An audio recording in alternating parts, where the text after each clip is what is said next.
one of the last things that you said to this jury was that the case was closed because you found Miss Bennett to be, in your words, not truthful, correct? That is what I wrote. That is correct. Okay. Well, and that's what you meant, right? Yes. Okay. You have been an officer with APD for 24 years, if I heard you correctly. Correct. You have conducted numerous investigations. That is correct. You have had occasion to speak to hundreds and hundreds of witnesses, I presume. Yes, if not thousands. Thousands. If not, maybe. Well, hundreds. Well, you've investigated hundreds of cases. That would be fair to say. You have dealt with all sorts of folks and all sorts of allegations. Right? Correct. All right. This case, at least, and you've been referring to it as the crime, but in reality, what it was an allegation made by Archillian Bennett. True? It was a reported crime by Miss Bennett. Right. Backed up by some, what I presume to be gunshot holes and other things, and some witnesses' statements. Okay, so we're going to talk about what you saw and what you observed. But it is true that in any investigation, you rely upon physical evidence. True? That's correct. But you also rely upon what is told to you by a witness. Correct? Correct. You would rely upon what is told to you by someone who calls themselves a victim. True? Absolutely. In this case, Archillian Bennett called herself a victim. Correct? She did. All right. Now, it is important to test the statements made by any witness, right? Correct. Because the reality is, what you do is important. You're doing an important job investigating crimes, correct? Yes. An allegation of armed robbery is serious. It's a serious crime. Yes, in my opinion, it is, yes. An allegation of a shooting or an aggravated assault is a serious crime. Absolutely. And what you do not want to do as an investigator is you don't want to charge someone with a crime if the person making the allegation has not been truthful, correct? I don't want to charge a person with a crime if the evidence is not there. Right. That's always been my biggest fear, is to charge somebody who didn't do something. So I try to carefully weigh what I have, what's known to me, and make a judgment call based on probable cause. Right. And of course, one of the items of evidence that you rely upon in making that very important decision is what you consider to be the trustworthiness of a witness or a victim. True? It is, but this was the initial call out. That's only the beginning of what a complete investigation would be on my part. Understood. So getting to the teeth of stuff and the trustworthiness and the actual proving one way or another, in my mind, would be done later on in the investigation. If Miss Bennett and I would have connected again and had a formal interview recorded, documented, police station or somewhere. That never happened. That did not happen. You don't know why Miss Bennett didn't follow up with you. You don't know. I do not know. You don't know whether or not. I mean, because you're human, right? You're an investigator, but you're human. You don't know what Miss Bennett's motivation for saying the things she said were. No.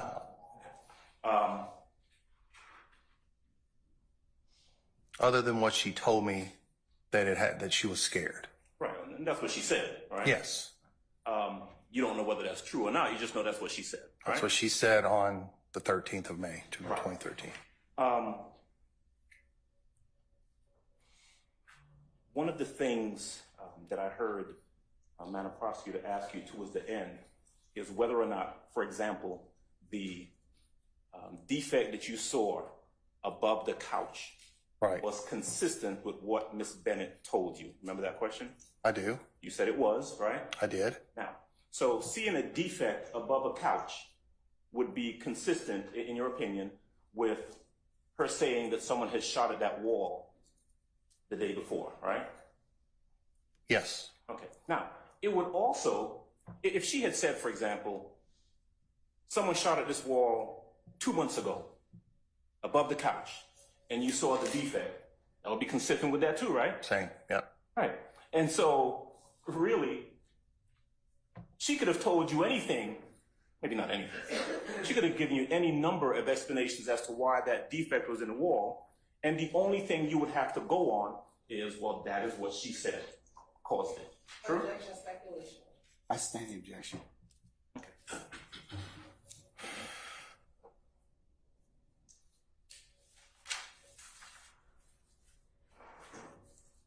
The objective of any investigation is to try and figure out what happened. True? I have a little bit different, but it's the same. My objective is to try to find the truth Okay. and be absolutely certain that I've come to that truth based and on the evidence and testimony. Yes. And that is because of how important it is to get something like this right. Right? Yeah, you're dealing with people's freedom, their livelihood. You know, you don't want to get it wrong. Right. And so arriving at the truth would be to some extent tied to the truthfulness of a witness. Correct? Yes. Okay. In this case, sounds like a silly question, but you weren't there on May the 12th of 2013 in 980 Confederate Avenue. You weren't there, right? I was not. Right. Any account of what happened on May the 12th of 2013 came from Ms. Bennett, correct? And a couple of witnesses that did not provide me with their names. Okay. So let me ask you this. On the 13th, May the 13th, the day after this incident supposedly happened, you go to your zone, which was at that time Zone 6. Zone 6. Ms. Bennett has gone to Zone 6, right? No, she went to Zone 3. Zone 3. Where did you meet her? At Zone 3. Okay, so you go to Zone 3, and you meet with Ms. Bennett. I do. I did, excuse me. She told you that the day before, individuals had come to her apartment, right? Yes. And I want to go through it piece by piece, but she gave you an account of what she said happened on the 12th, right? Yes. All right. Now, you go back to 980 Confederate Avenue with her. I did. It's you, it's Ms. Bennett, it is the child that is with her, and it is crime scene person. And there was another investigator with me, And who is that? Carrie Jones. Okay. All right, investigator, you're going to see, like you've seen earlier, the picture pop up both behind you and to your left. For right now, you can look at the one on your left. All right. All right. So you go to the location. What you have at this point is a description of what had happened by Miss Bennett, correct? Yes. All right. Now, you go up the stairs, and as you've indicated earlier, there are two doors, two apartments at the top of that staircase. There's an apartment C, an apartment D, correct? Right? Correct. So we have C and we have D. That's what's shown. You can see that in the picture, right? I can. If I heard you correctly, you testified earlier about this defect that is in the door of apartment D, right? Correct. All right. Now, I'm gonna have you keep your seat with the court's permission, Mr. Witness. Yes, sir. All right. But I do need you to turn around for me, if you don't mind, investigator. Okay. You agree that when you got there on that day, we're talking 10 years ago, a little more than 10 years Almost ago. 11. Almost 11. You noticed this, a defect in the door of apartment D, right? I did. Now, you did not 10, almost 11 years ago, notice the defect in apartment C, correct? I don't recall. Okay. I made no note of it in my official report and like the time frame, so I don't know if I noticed it and dismissed it, Okay. or if I didn't notice it. I don't know which one is the case there. Okay. But truth be told, I mean, at that time, I think you said you started APD 2001? 2001. Okay, so you have about 12 years in at that point. And as a seasoned investigator, if you had noticed a defect in apartment C, after hearing an allegation about shots being fired at this apartment building, you probably would have made note of it in your report, wouldn't you? Most certainly. Your Honor, assuming that's not in evidence. I'll overrule the objection. I'll overrule the objection. I should have, and I should have had crime scene take a close-up of it if I believed it was a gunshot defect. Okay. I should have knocked on the door of C to make sure nobody was in there hurt or injured. Okay. I don't recall doing any of that. So Okay. And no knock on you. I'm just really just asking you about the things that you actually saw on that day. right, and I'm doing the best. Okay. It's been a while. True. Can I have States Exhibit 4AA, please? And then and that's the same defect I'm doing on the D, Just right? a little closer. Go 11D. And you identified this as what you saw on that day, right? Correct. This defect. Now, I wrote down, investigator, that you described it as a bullet hole. Is that correct? Bullet hole. Okay. Would you agree? Bullet defect. Bullet defect. Okay. Well, it was a defect, right? Right. Your opinion was that it appeared to have been caused by a bullet. It was. Right. Now, would you agree with me that this is not a bullet hole? In other words, there's nothing going through the door. I do agree. It does not seem like it made it all the way through, that it made contact with the door and didn't penetrate all the way through. Okay. Now, as you were there on that day, May 13, 2013, and as you see that defect, without knowing anything else, you don't know of your own personal knowledge when or how that defect got there. When or how? Yes. Um, Of your own personal knowledge. the when was provided to me by Ms. Bennett. The how was later substantiated when I looked on the inside of the door, and it made more apparent that that appeared to be a gunshot defect. Right. So I want to make sure you understand the question I'm asking, though, right? Okay. Of your own personal knowledge, right? Because at this point, you weren't there on the 12th, right? No. Okay. So you show up to this location, you're looking at the door. Imagine you hadn't heard anything from Miss Bennett, hadn't heard anything from anybody else. As you walk up to this door and you see this defect, you don't know how or when that got there. Objection, speculation. I sustain the objection. Okay. Let's go to 8AA. That's the inside of the door, right? It is. All right. Let's go to 9AA, please. Should be a little bit closer. Okay. That's a close-up of the inside of the door. Am I correct? That is correct. All right. Now, you described what we're looking at here as a defect, right? That is correct. Would you agree with me that this does not appear to be a hole? In other words, it doesn't go through the door. No, it did not go through the door. Okay. Now, There is some kind of protrusion. okay. Exactly what it is, I can't tell from that picture. Does it appear to be patched? A hole that's been patched? I'm not sure. Okay. And just to be clear, right, when you spoke to Miss Bennett, either at the station or at the apartment, she did not mention anything to you about patching any holes or fixing any defects, right? No. Okay. In fact, I'm gonna jump forward a little bit because we talked about shell casings.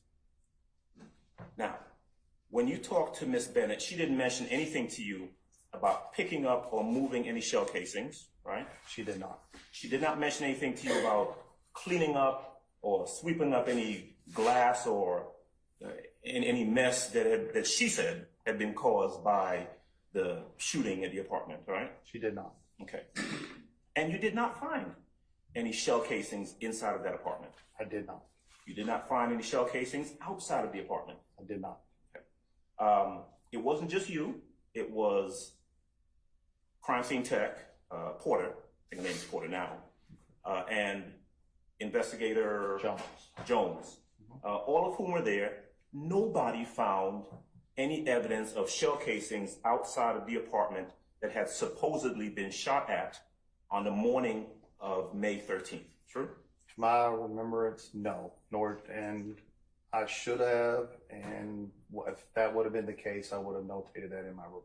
Sure. I mean, 12 years in at that point, you have a report about a shooting, you're outside, you see some shell casings, you're gonna have the crime scene pick them up. Absolutely. Okay.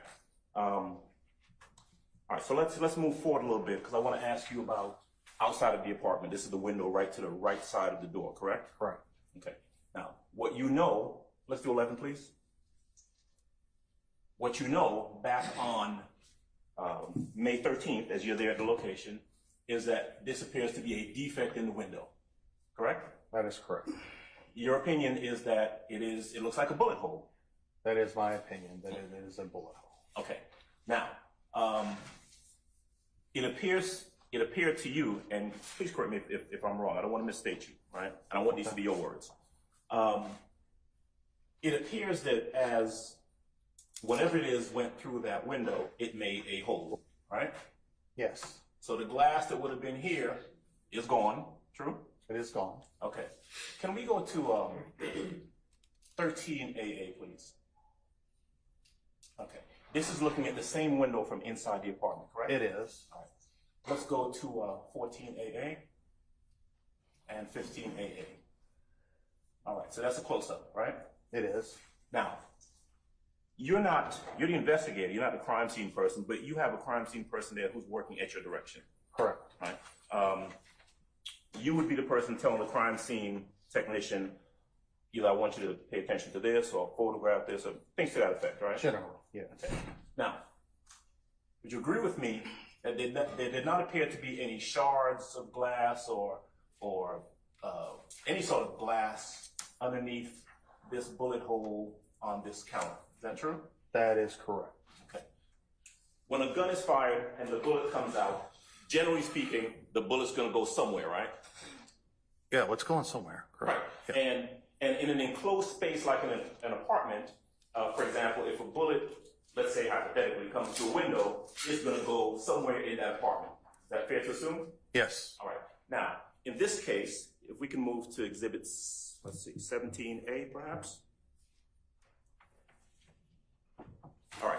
17A, right? If you can see right there to your left, that is a picture of the defect that we talked about previously above the couch, right?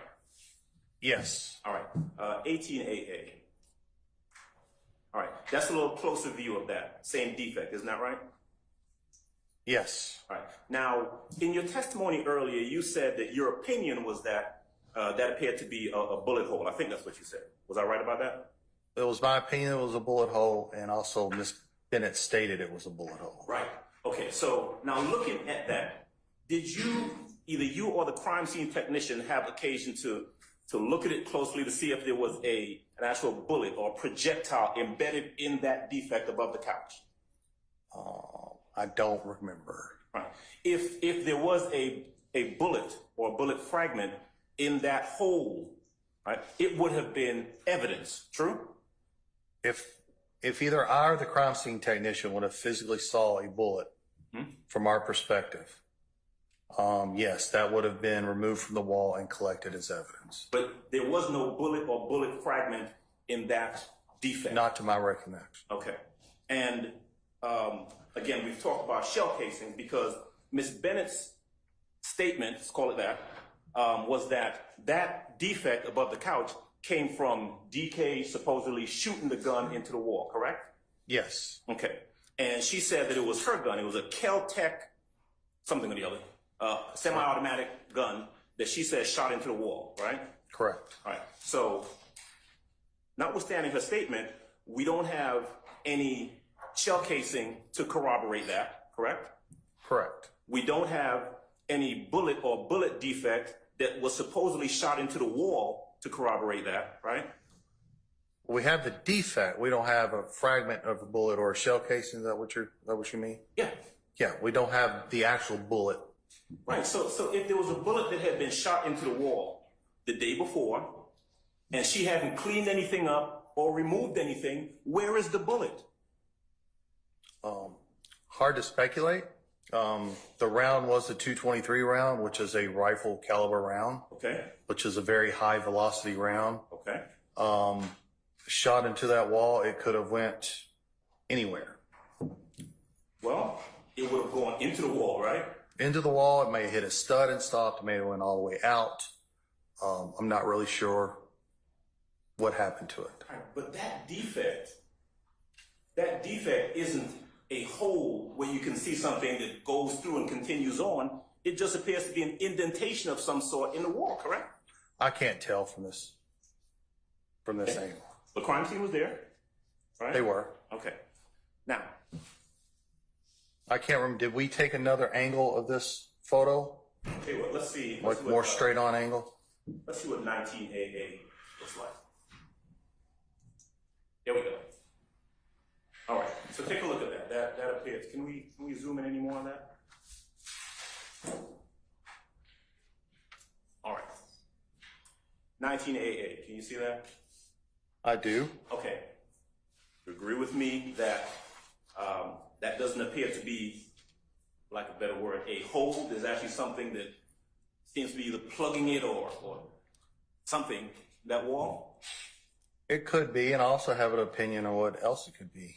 What else could it be? If you go back to the previous picture, Let's see. 18? one more, one that shows the closet. Hold on, I need this one right here. Which one? This one right here. Give me a number. 17. Yeah. 17 alfalfa? 17 alfalfa. No, one back, right where we were.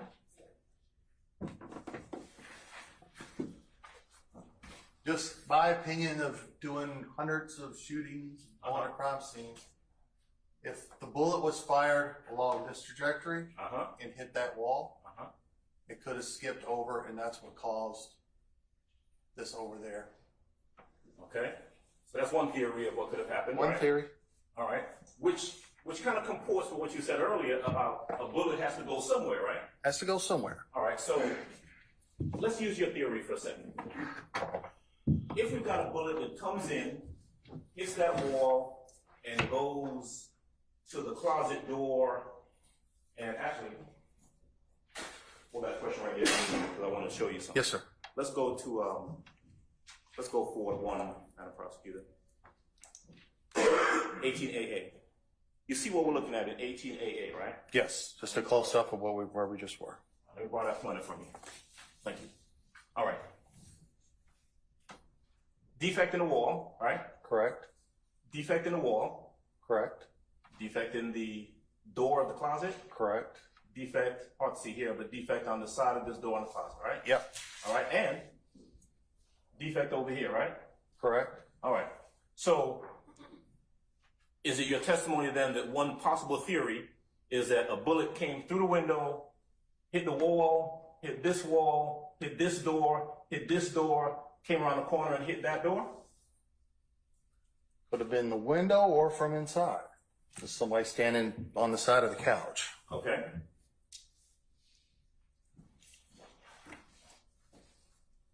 But either no bullet or bullet fragment found behind the wall above the couch, right? No. Behind the wall near the door, right? No. Behind the door that's partially cracked, right? No. Or behind the other door all the way over to the left, correct? No. No fragments found at all. Okay. I want to ask you specifically about Ms. Bennett's account of what happened, okay? Correct. Now,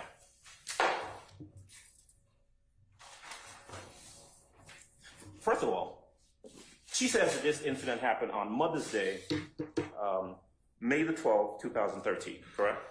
Part of it. Okay. And then the morning of the 13th. Okay. There was no 911 call that came in on May 12th, 2013 regarding the incident that she says occurred, right? Not that I found. There was no 911 call that came in on the morning of May 13th, 2013, true? Not to my recollection. Okay. And according to her, there is this, talking about the 12th now, there's this shooting or shot being fired in her apartment somewhere around 1 o'clock in the afternoon of Mother's Day, May 12th, 2013. That was her account, that the single shot was on Mother's Day, on the 12th. Were you familiar with that, either that apartment complex or that specific apartment, 980 Confederate Avenue? I can't comment on the specific apartment, Okay. but I am familiar with the apartment complex. Okay. It's a big complex. It is. A lot of people live there. They did. I don't know what it looks like now, to be quite honest. Certainly back in 2013. Right. It was a big multi-unit apartment complex. Okay. Ms. Bennett says that she heard a knock on the door. Is that right? Correct. I think her words were a loud knock. Loud knock on the door. And she said that when she opens it up, someone that she knew as Thug's brother, and a third person were there, right?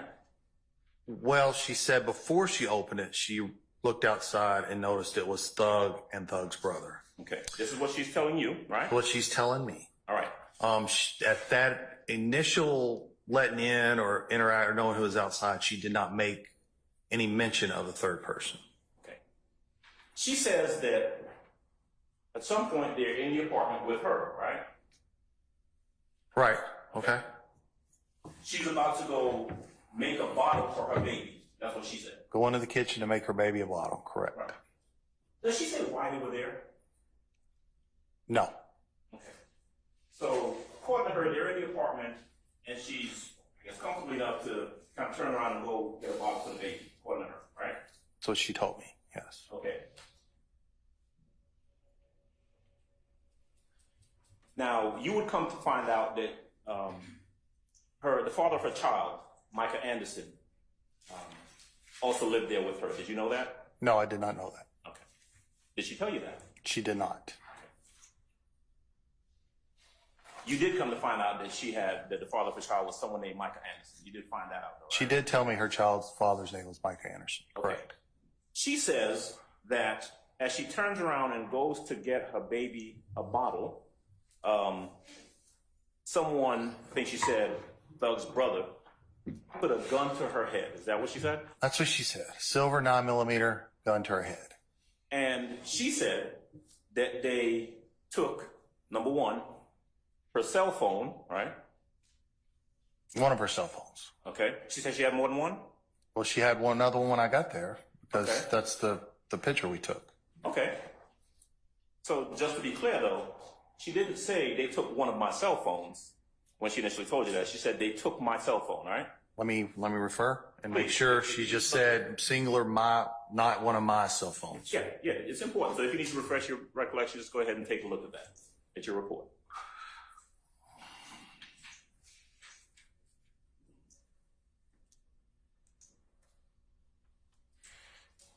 Okay. My report said she took a picture from her cell phone and that they took one of her cell phones. Okay? When she originally told you or made the report, her Correct. statement to you was that they took one of her cell phones or they took her cell phone? I just put victim's cell phone. So Okay. it wasn't specifically one of hers or the only.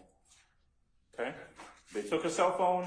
They took $4,000 in cash that she said she had there in the apartment, right? Correct. And then they took a separate $100 that she also had there in the apartment. Yes. You say where that $4,000 came from? No. Okay. When you got to the location, I want to jump back a little bit. Did she have a car that was there? I don't recall. Do you remember her either referencing or saying that she drove a Porsche? You remember that? Nothing about a Porsche. Okay. All right. So they also took, according to her Kel-Tec pistol, right? Correct. A Versace necklace, right? Correct. A baby book bag, correct? Correct. Some red headphones, correct? Red Dre headphones. Yes. Beats by Dre headphones? I don't know. I just put Dre. Dre headphones. Okay. Good enough. And some rental car keys. Is that right? That's correct. All right. Now,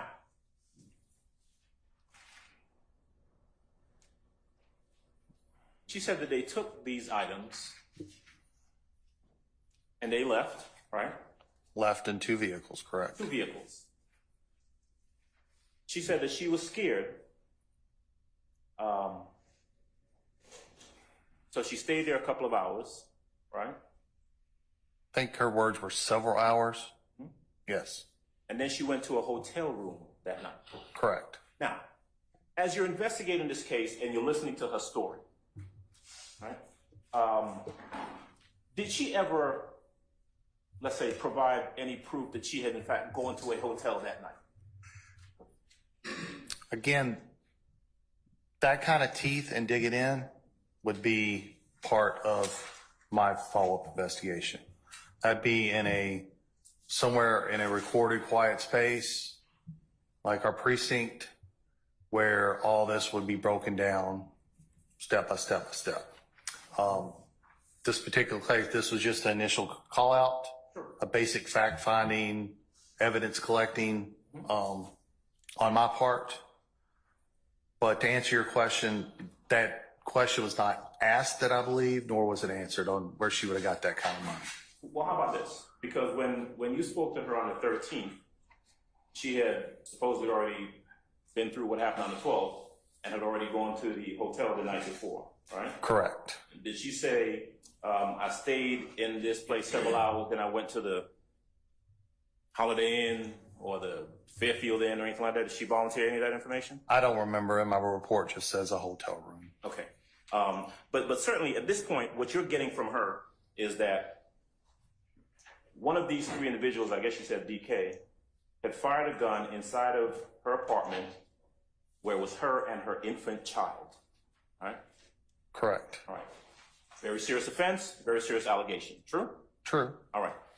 Now, one of the things that she told you was that Micah Anderson, her baby's father, were friends with these individuals, right? She did. She said that they had actually been out, they being these individuals, and Micah Anderson had actually been out together the night before. Is that right? Correct. Now, when we say the night before, are we talking about the night of the 12th or the night before? I mean, the night of the 11th? I'm not sure. Okay. I think we're talking about the night before being Saturday night going into, because the incident occurred first on the 12th, so we're probably talking about the 11th, the night before. All right. Did you ever talk to, because now we're on the 13th, did you ever talk to Micah Anderson? I did not. Okay. Did it strike you as odd, as an investigator, right, with a number of years of experience, that she would tell you that three individuals who were close or good friends with her baby's father, Micah Anderson, had come and robbed her and shot up the place near her baby, near Micah Anderson's baby, on the 12th? Did that strike you as seem kind of strange? Strange? Not strange. It seemed like stuff that needed to be followed up on with follow-up interviews. Okay. Speaking with her, speaking with Anderson, really getting into it. But I don't know if I'd say odd or strange. Well, you certainly know that on the 13th, when she came to the police department to report something that had happened on the 12th, she didn't come with Micah Anderson, right? No, and like I said, and it wasn't divulged what her relationship with is Michael Anderson. I didn't know if Michael Anderson stayed there, if they were in communication, if he had any any involvement with the child at that particular point time. I had none of that information. Okay. One of the things that she told you as you talked to her was that these individuals supposedly had her phone, right? Correct. And that did she say that they were calling her from her phone or that they were answering her phone? I think they were answering from her phone. Okay. Now, was there ever a point where you were able to corroborate that with any sort of phone records, phone logs, anything like that, to corroborate that these calls that she talked about were taking place? No, I did not. All right. And in fact, one of the things that she said was that they called her to apologize for robbing her? Correct. Okay. And yeah. I'm sorry, I didn't want to cut you off. They called her to apologize, but I didn't know whether they were using her stolen phone to do that or another phone. Did you, while you were there, at the apartment. We're talking on the 13th now. Did you ever attempt to call that phone that she said they were answering? I did not. Did she ever attempt or offer, say, hey, you know, they've been answering my phone. Here, I can call it right now and you'll see they'll pick up. Did she ever offer to do that? I don't remember. Did she ever give you the phone number to that phone? She did. Okay. Did you ever do anything with it? Did you ever do any investigation surrounding that phone or? I did not. She showed you a picture on the phone, and that's, let's see, let's go to State's Exhibit. I think that's number 23.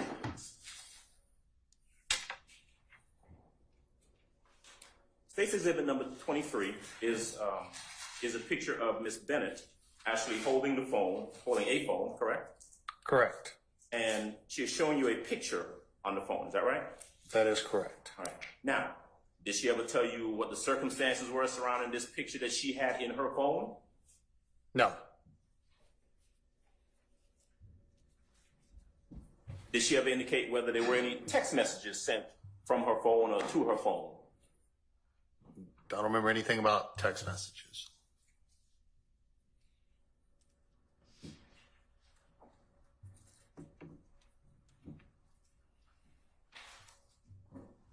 Okay. Let's go back to State's Exhibit 20AA, please. 20.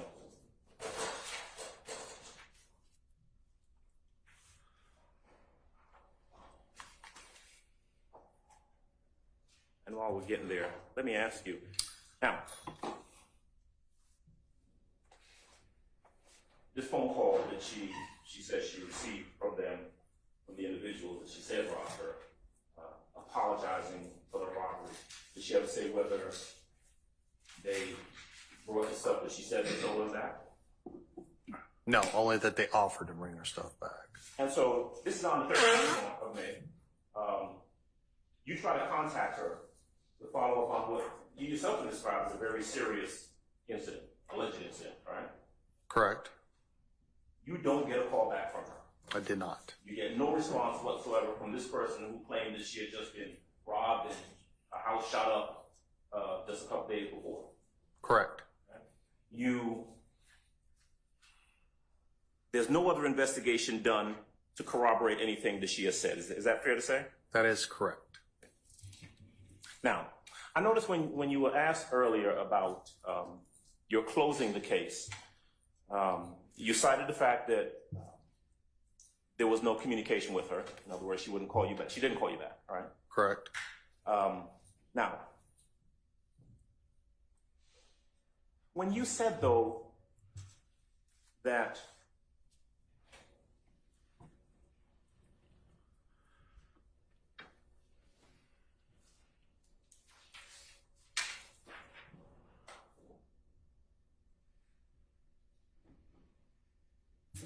you didn't think that she had been completely truthful with you, that wasn't in regards to whether she called you back or not, right?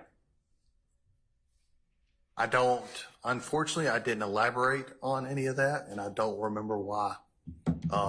That was the response I wrote to close the case out. But that was certainly your evaluation, your conclusion at that time back in 2013. It was. That you knew she wasn't calling you back, and your opinion was that she had not been completely truthful with you. That was my opinion in 2013, correct.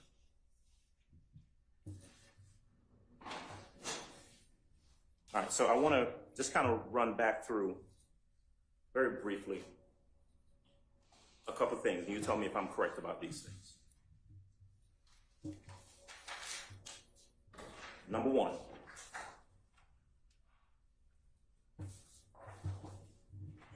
Ms. Bennett made a report about an incident that occurred on the 12th, but there's no 911 call to back that up. True?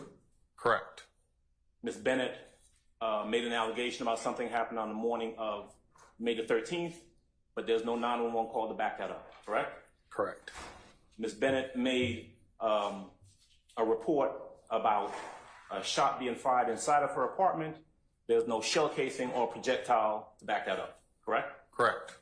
Ms. Bennett made a report about shots being fired at her house from outside, but there's no projectile or shell casings outside to back that up. True? Correct.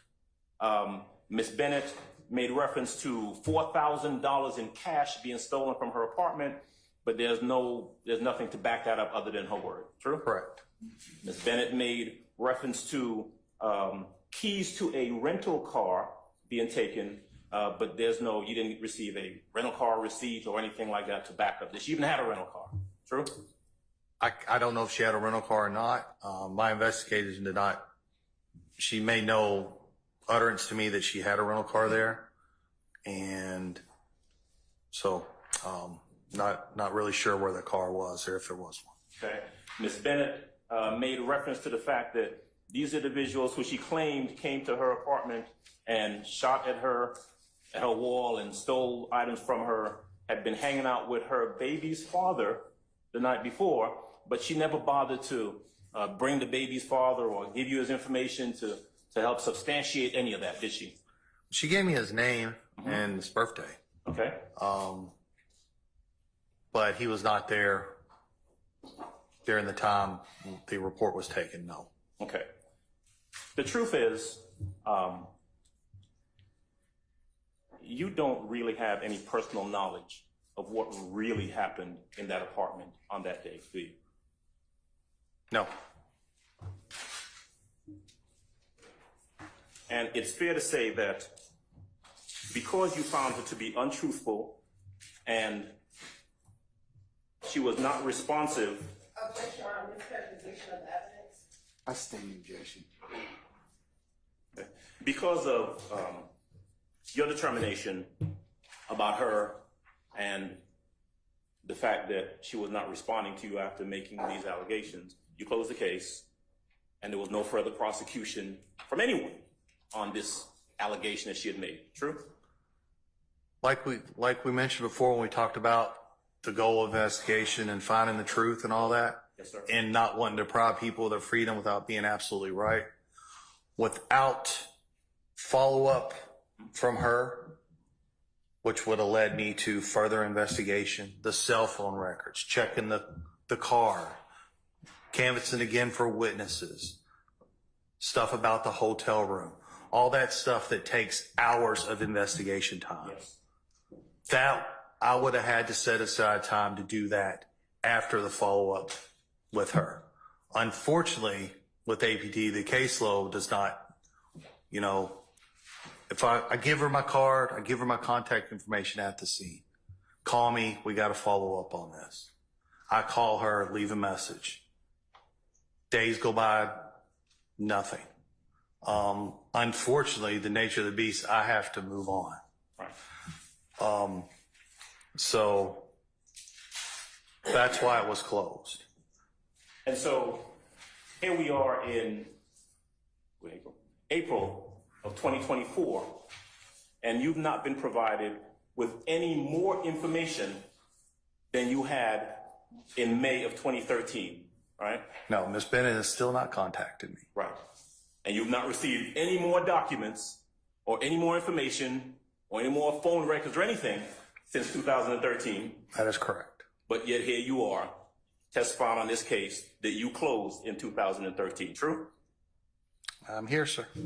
One moment, please. Yes. That's all. Thank you. Thank you, sir. Thank you.